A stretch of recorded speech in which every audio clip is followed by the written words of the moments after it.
দুষ্টু মেয়েকে শাসনে আনতে বাবা তাকে এক কঠোর স্বভাবের সিইওর কাছে পাঠান। কিন্তু মেয়েটা বারবার ঝামেলা করে, কখনো কফি ঢেলে দেয়, কখনো কোটি টাকার কন্ট্রাক্ট শ্রেডারে ঢুকিয়ে দেয়। সবাই ভাবে সিইও রেগে যাবে, কিন্তু উল্টো সে মেয়েটাকে আদরেই নেয়। একদিন মেয়েটা চায়ের মধ্যে ওষুধ মিশিয়ে তাকে লজ্জায় ফেলতে চায়।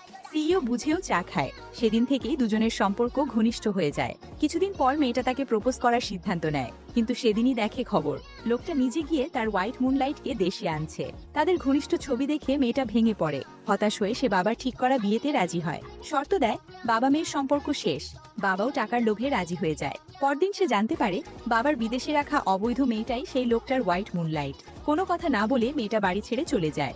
রাস্তায় বিপদে পড়লে সেই লোকটাই আবার তাকে বাঁচায় এবং বাড়িতে নিয়ে যায়। মেয়েটা জানতে চায়, তুমি কাকে ভালোবাসো? লোকটা উত্তর এড়িয়ে যায়। এক গ্যাদারিং এ গিয়ে মেয়েটা দেখে হোয়াইট মুনলাইটও সেখানে। বন্ধুরা জিজ্ঞেস করলে লোকটা তাকে নয়, ওকেই বেছে নেয়।